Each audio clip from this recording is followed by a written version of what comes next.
Bear, you gonna stay here with Duke or you gonna go with the mamas? Huh? You don't know, do you? You're just a silly puppy, huh? You're just a silly puppy.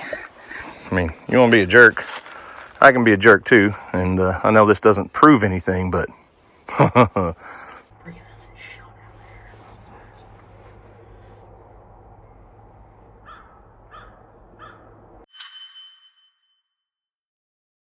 well, what's up, guys? It's Daniel from Arms Family Homestead, and it's chilly today. We had our first true cold front come through last night, and when I got up this morning to take Houston to school, it was 24 degrees. Still pretty chilly. It's warming up. It's only a one night cold spell. It's not going to be that cold the next couple nights, but whew, it was chilly this morning when I got up. And I'm going to check on animals. It's about 11 o'clock this morning, and come out and check on everybody, make sure we're all doing good. It is still a little weird walking out here and not seeing Bear at the barn with the animals. It's a weird situation. Morning, Maggie. What's up, girls? Bree and Baker are fitting in back at home well with the rest of the girls. Everybody's doing just fine. It's a just typical normal day around here, I guess. Nothing crazy to see. Lambert, you doing all right? Hay bale's okay. I need to push it over a little bit, and everybody's short.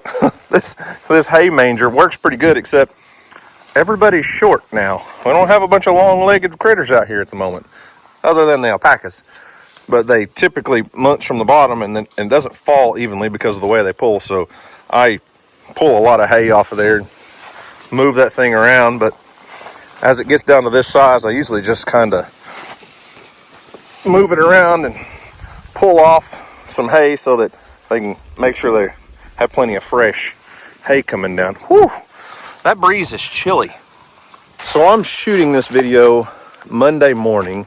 The last video about Bear was posted on Friday, and as of this morning, that video's got about 700,000 views.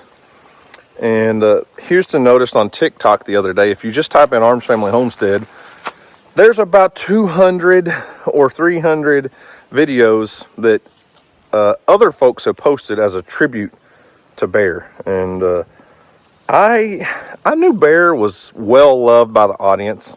I mean, obviously well loved here, but I knew you guys loved Bear. But I don't think I quite understood how big of a thing that was for so many other people. Bear was, as I said in the video last week, he was a legend and loved by many. He was, I guess you'd call him the strong, silent type, because Bear just kind of did his thing. He did his job and did it well.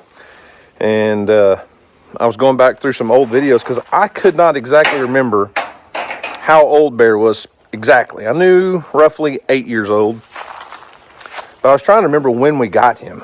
And I mean, I can remember the day and I remember where and all of that.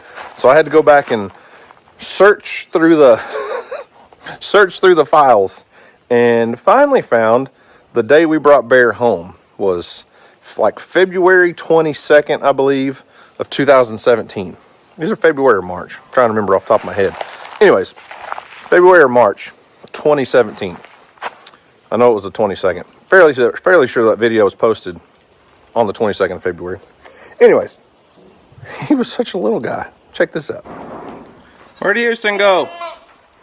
I know he's down here. There he is. Hey, I told everybody that we have a surprise for them and that we need their help. Okay? Who? All the people on YouTube that watch you and your messy hair and don't care hair day. Show them our surprise. You want to show them our surprise? Okay. He might be able to show us. He's going to show you our surprise. Uh-oh, I saw him. Houston, can you get him? I'm trying. You're trying? Yeah, looky there. We got a new puppy. He's about 8 or 9 weeks old. half Anatolian Shepherd, and then a mix of a blackmouth cur and husky.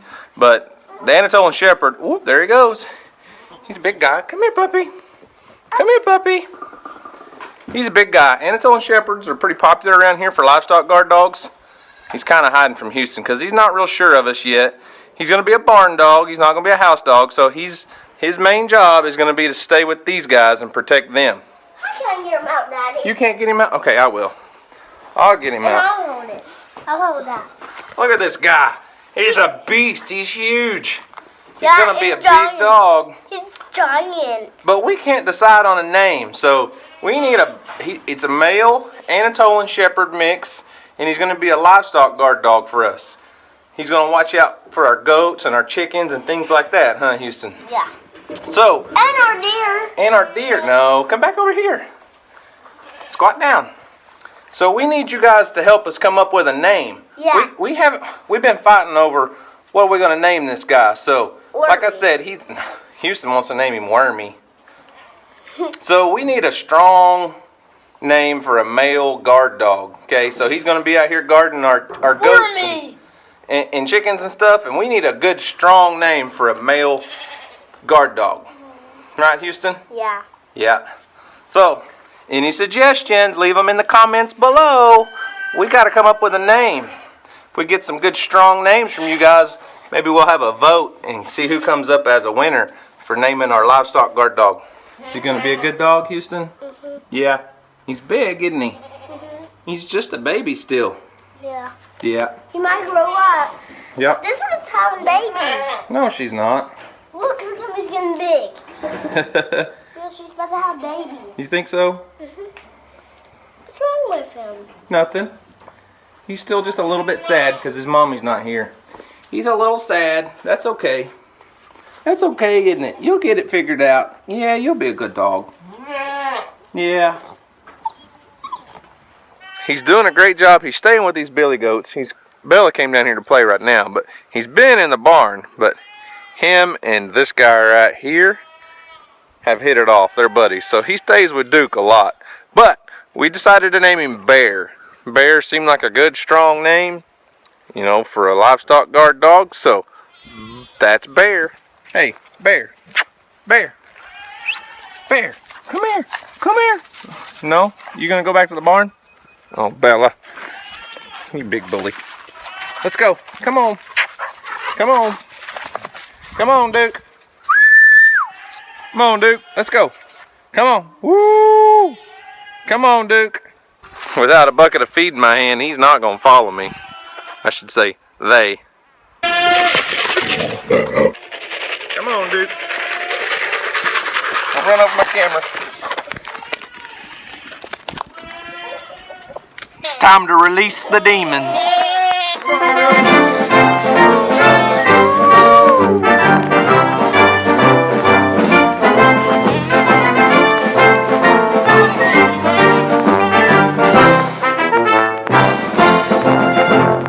It's real difficult locking them up with a bucket of feed. Watch this.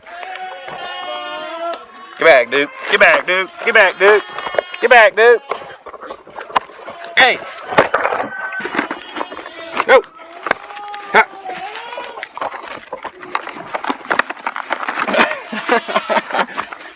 Get off of me. Can't see what I'm doing, Duke. Come on, Duke. Come on. Hey. Knock that off, man.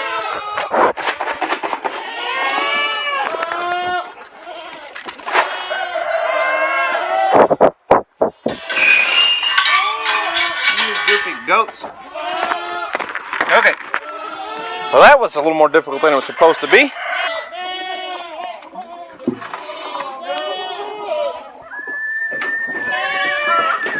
Come on, goats. Woo. Come on, goats. Watch out, Bear. Come on, goats. Come on, goats. Woo. Come on, goats. Let's go. Everybody sees the feed. Let's go. Oh. I didn't even have to convince you that time. Hey guys, we're on the next video. Oh, hey, Bella.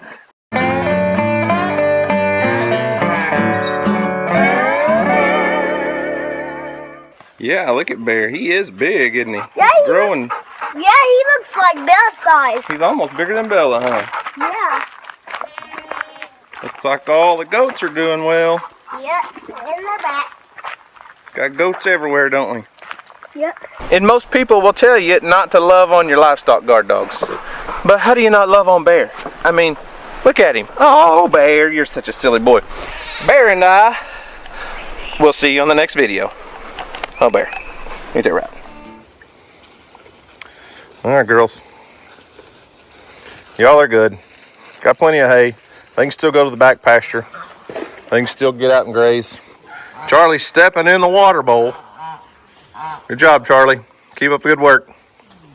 And as we were watching those old videos of Bear the other day, I was like, man, it's crazy looking at him as a little bitty puppy. Goose! Quit being a bully. Quit being a punk. It was crazy watching those old videos of Bear and his mannerisms as a puppy, first day on the farm. His body language and his mannerisms never changed throughout the years. He was still the same old Bear. I don't know why I expect anything different, but we're going to miss him. I know a lot of folks are in an uproar and want to grab pitchforks and torches and white hoods and go slay the dragon. And I don't have a lot of good news there because, well, it's a touchy situation, okay, to say the least. Bear was not on our property. I have no reason to believe anyone was trespassing on our property. Bear was on the public hunting area. I've not confronted anyone. I have a pretty good idea now of who I think did it. But the day of, I was a little upset. I will say that. And I might have went looking for somebody. And actually, to my surprise, learned quite a bit.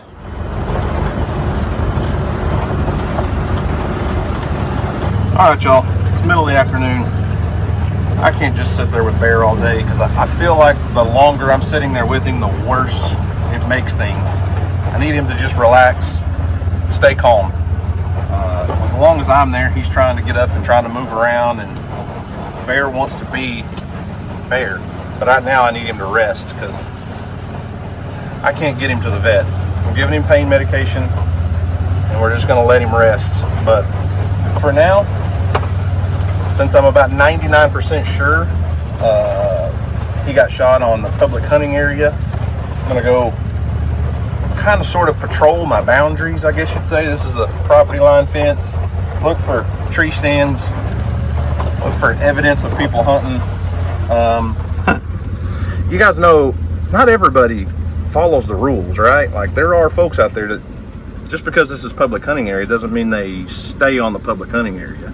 So I want to make sure there's no sign or evidence of people slipping across and setting up a tree stand on our property. And I'll probably get out and do some walking and see if I can find some tree stands close by, just close to the property line, because it's it's not uncommon for me to have places like this where there's a trail that goes up into our property to, where we might hunt or have a food plot, and find a chair or a tree stand right on the fence line. I've drove up here and found people sitting right there hunting, looking straight down, our lane where Kelsey's running out there, waiting for deer to cross the fence. I don't have a bit of problem with public land, public hunting. Everyone has the right to be there. But, ooh, there's a deer trail going under the fence right there. You never know what you might find over here. I don't have a problem with people hunting on public land. I do have a problem when people don't follow the laws. I've kind of enforced laws for 14 years of my life. But I can also do a little scouting while I'm out and about and finding things like deer hair on a barbed wire fence where deer are crossing the fence. And note that where their travel corridors are, where they're traveling, where they're running, while I'm out looking for people too, I guess.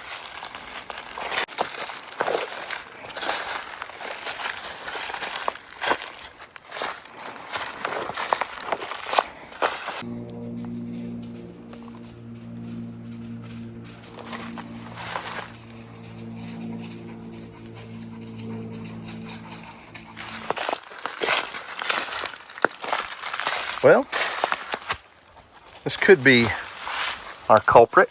Here's his game camera. Not real sure what he's pointing at. Maybe he's been in here pig hunting. I can see some pig rubbing, where pigs been rubbing on trees, but there's a tree stand right there. I'm gonna say it's the guy that did it. Kelsey, you getting your picture taken?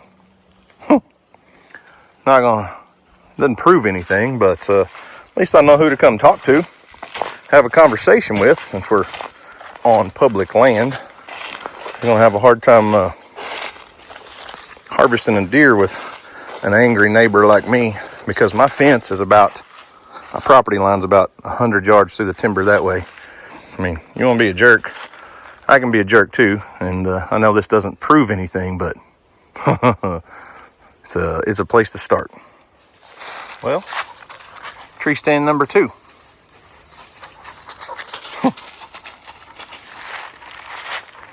I don't see a game camera around this one. Could be a different person. Still about, I don't know, 150 yards from our property line. Check this one out though. Somebody's been hunting down here a while. There's a tree stand too. That one's been there a couple decades. The crazy thing is though, where this tree stand is, I can pull it up on Onyx, but I bet the other tree stand I was just at's only 50 yards away, maybe, through the timber right there. Well, I'll be, all right, I can sit right here. I don't know if you guys can see it, but I can see the tree stand hanging in the tree right there. My goodness. I didn't realize there was as many tree stands down here. There are people hunting on top of each other. It's like a war zone down here. Tree stands everywhere. Well, I'm really not sure what my intentions are, what I'm trying to accomplish, but it is interesting knowing how many people are hunting that close to our property. You know, during bow season, you don't know it. I try to stay off the public hunting area a lot, since we have private land that we can hunt. Quite frankly, when the people start hitting the public area, they push the deer onto us anyways. But there's a lot of good deer sign down here. I've just never hunted on the public hunting area much because, well, of what I've just saw. There's people on top of people in here sometimes. Maybe they're not all here at the same time, and some of those tree stands might have been put up by the same guys. But within about a 75-yard circle, there was 3 tree stands. And they're not far at all from our property, which is perfectly legal. Now, what are my intentions? If I slip down in here and somebody's sitting in one of them with an arrow in their bow, and I've got the arrow that was in bear, I don't know. Nobody's going to admit to shooting your dog, I can't imagine. But there's a lot of guys in here hunting. I didn't realize that.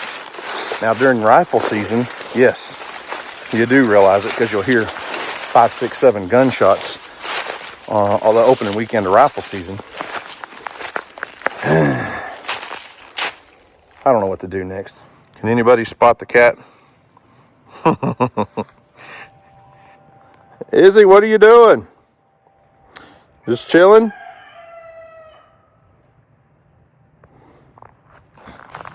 So yes, I did go walking around the public hunting area, and I do spend time down there throughout the year, usually just not during deer season. I kind of stay away from there. I don't like to intrude on other people's deer hunting.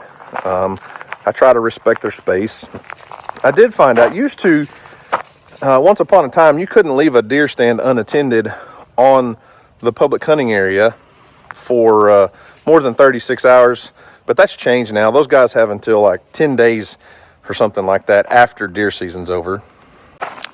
Sorry, I had a phone call. I'll get to that in a second. Had a problem with our pecan shipment that we're waiting on for our Christmas launch, which is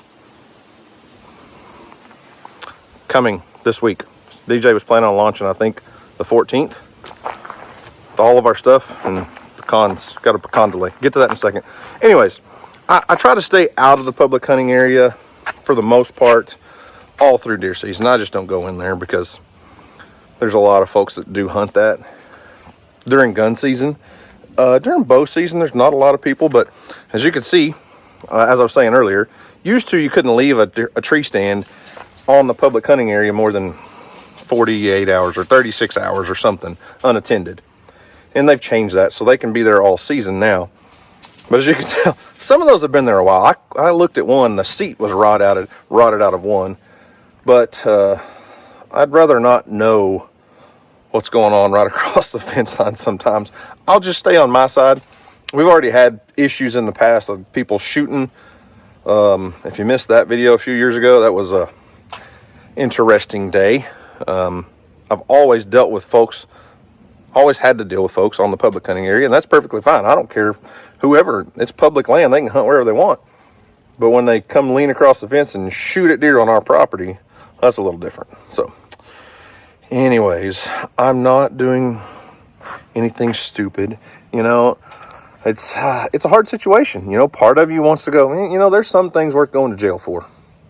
And when someone runs an arrow through your dog and you have the arrow in your hand, there might be some things worth going to jail for. You know, and then you get those other text messages from a friend that says, I know this is a hard situation and I know what I would want to do, but just try your best to let the light of Jesus shine through a horrible, tragic ordeal. And then you're like, oh, so don't go smash somebody's face in. Not that I would do that, but it sucks. I know we're all upset. I know everyone out there is upset. All of you guys are really torn up over this situation, and I am too. Our whole family is. It's tragic. But Bear's gone. We can't bring him back. And it's life. Life's tough. There are tough things that happen in this world. And this other dog here is on drugs or something. I don't really know what's wrong with her. Oh, you gonna stand still now that I get the camera out? You've been running laps around the yard for the last 10 minutes. So, Bear's gone. We can't bring him back. No amount of being angry is going to bring him back. Yes, there are things that can be done through the legal system. There are laws in place, and it was a federal park. The park rangers know what happened. The game warden knows what happened. I am not in law enforcement anymore. It's not my place to investigate it. I may push some things along a little bit, but anyways, enough of that. Bear's gone. We're past that right now. So I do need to get the tractor and some forks hooked up because Courtney from Good Works Tractors shipped me a whole pallet load of stuff. I honestly don't even know what's in here. Courtney reached out to me a while back.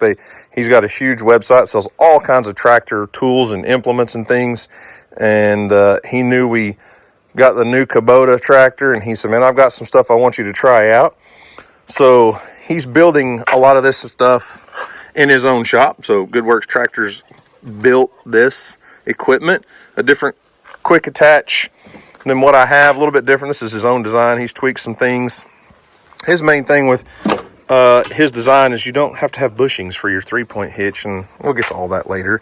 And then this is a Versa fork setup, so pallet forks, which already have pallet forks, but this can go on a front end loader or the 3-point lift, but it's also got a receiver hitch in it. You can take the pallet forks off and use it for a trailer mover on your front end loader, on a skid steer tractor or the 3-point hookup on the back of your tractor. And then he wanted me to test out this stump bucket that goes on the front of a tractor. It's got some pretty aggressive teeth on it for digging out small stumps and things. So we may do some stuff with it. And I think there's some tractor weights, some suitcase weights in there that you can put on the Versa forks for extra counterweight balance, different things. So I need to get that unloaded. And I don't know if I'll tear into that pallet and do a bunch of that today, but I might get there.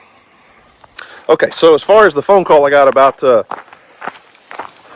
pecans, Carl just called. We were trying to launch. We've had a launch date set up, and they've been harvesting pecans for a few weeks now. I took you guys down to the pecan farm and showed you all of that. They did get some early pecans harvested that they thought were going to be earmarked for all of our stuff. But listen,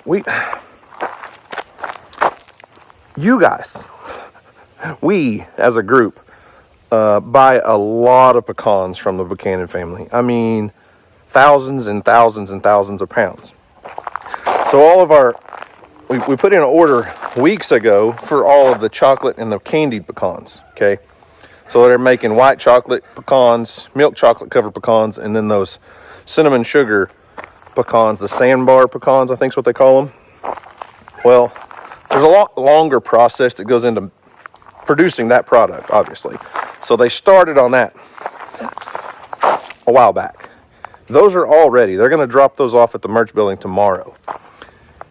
Then, as they kept harvesting, they were getting all of our fresh, the raw pecans for you guys, the halves, the 1 pound bags of just regular pecans. And he called and said, we're not going to be able to get those to you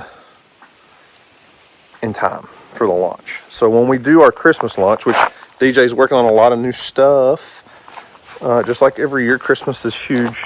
We're not going to have the pecans yet. And that stinks. We're going to have the chocolate, but not the pecan halves. So they will be coming. They are in production or processing, not really in production. They are in processing, but it just basically what Carl said is everyone's harvesting pecans at the same time, and all the processing facilities are backed up. They even tried to go pick up their pecans and take them to Texas to another place, and they were like, we can't get them done that fast. So we will get them out on the website for you guys, I promise, as soon as we can. But we are launching, I believe it's the 14th of November is when DJ's planning on doing that. We'll do a live video just like we always do and launch all the new stuff. So anyways, I've got to take the bucket off here, put my pallet forks on, and go unload that set of pallet forks. And yeah, do some stuff around here. It's cold.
All right, I'm not going to tear into that pallet and go through all that stuff today. The VersaForks from GoodWorks Tractors is in there, and like I said earlier, I think that's really why, that's one thing I'm the most interested in all this stuff right here, so I can use the VersaForks on there, take the forks on and off, but then use it on the front end loader or the 3-point hitch to move trailers around, because I got a receiver ball hitch place to move trailers around, do different things. It just makes things quick, easy, and convenient. Anyways, so this past weekend, Houston and I did get to do a little bit of hunting. This is, like I said, Monday morning. Houston and I did a little hunting, and I told you guys a while back, we've got a local family. The husband's doing kidney dialysis treatments 3 times a week. Super amazing family. He's actually our taxidermist that we use, and I can't imagine what their family's going through. They've got a whole busload of kids between them, and I told Houston the other day we need to harvest a couple does. I even told the dad I'm not going to say any names or anything like that because it's their business and not, they handle their business. But I told them we need to harvest a couple does to put in the freezer for them. I'd pay for the processing or do it ourselves or whatever, just so I know with him going to dialysis treatments 3 times a week, it's an all-day deal, and I can't imagine. He's got a whole house full of young kids. Anyway, so Houston and I are going to try to harvest a few does for that, and that was one of our goals this weekend.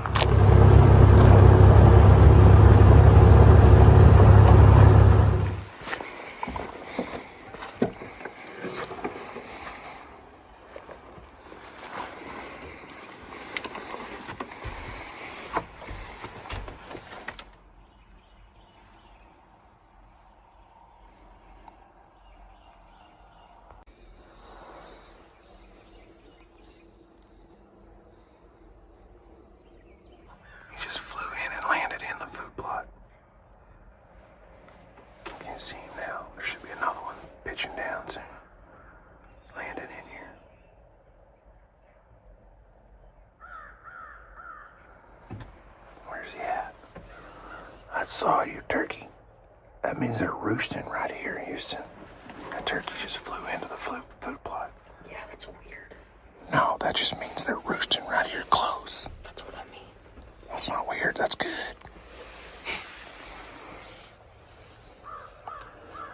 I bet you that turkey flew out of one of those big pecan trees.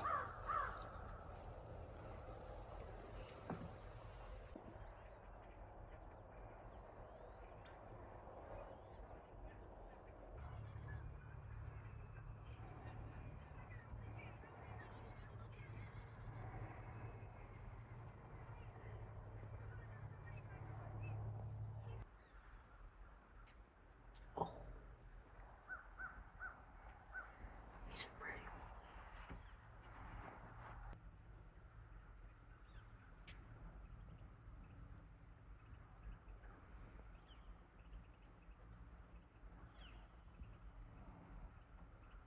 Dude, what can this happen during turkey season? He'd given you a perfect shot, didn't he? Yeah.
maybe 2 does.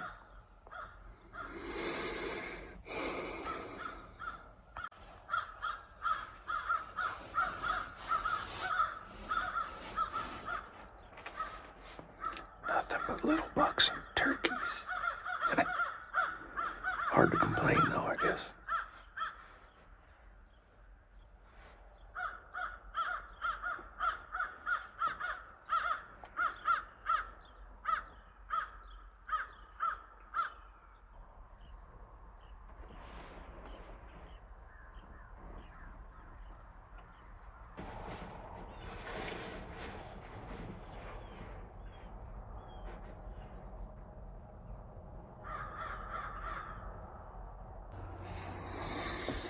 Well, our doe has hung out there in about 80 yards for the last 20 minutes, and we may have what we need to get her in close now.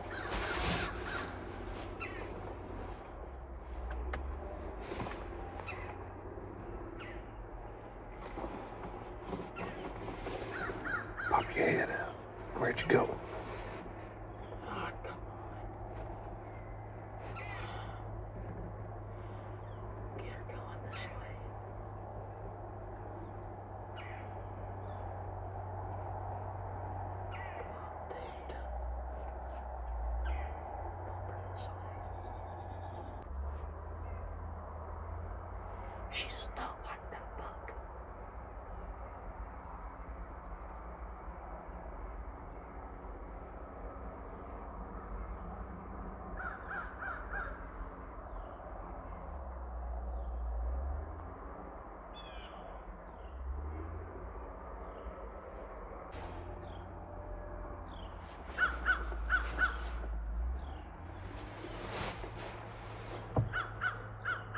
Come over here, fawn.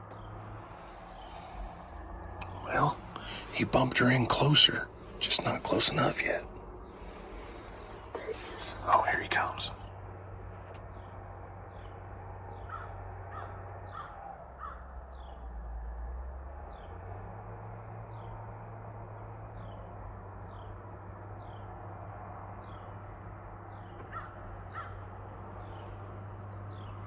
You see his bloody little feet. Halfway down on his legs, his feet are light, breathing his shoulder there real fast.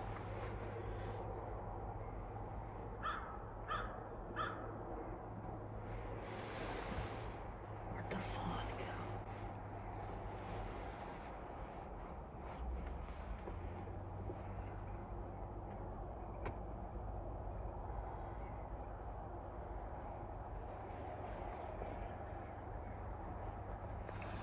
You better be ready. He could push her right by us at any moment. It's gonna happen fast, okay?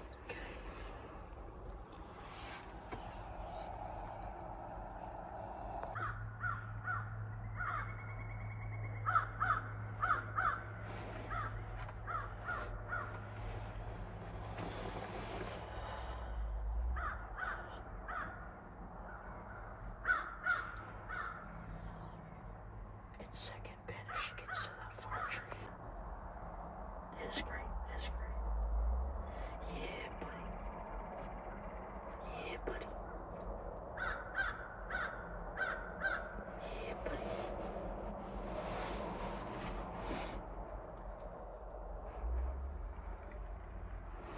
Okay, change up. Change up. Change up.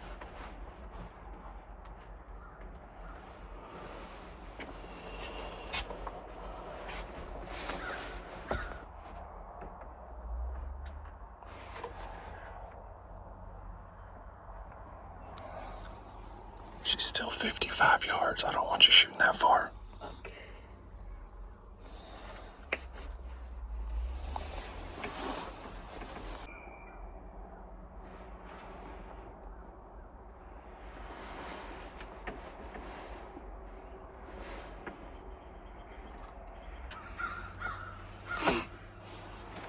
She kidding me. There she goes again. You gotta be kidding me. He's done this so many times. Just be patient, little ninja master.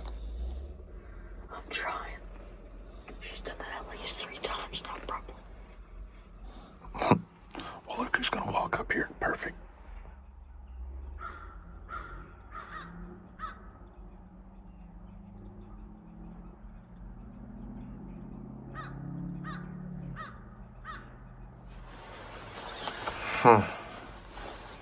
Well, we watched the same doe for what, 2 hours? Yeah. It's almost 10 o'clock. Been here since 6. That's how it goes, though. We had every intention on harvesting a doe or maybe 2 this morning. We got a family that needs some meat for the freezer. People that we know. Houston was gonna fill some tags, do some doe management this morning. Season's not over. We got plenty of time. Just not this morning. Houston, What? made me a cup of coffee this morning before we went hunting. And I set it right there when we got on the buggy. It's still sitting there. I forgot all about it. You sure did.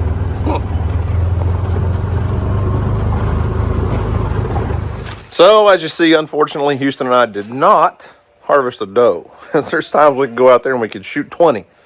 And there's days, like right now, the rut's kicking up. Bucks are starting to get in the breeding season mode, and they chase the does all around. It changes their patterns, changes their activity, and it's hunting. So we will harvest some does. I promise Houston's going to.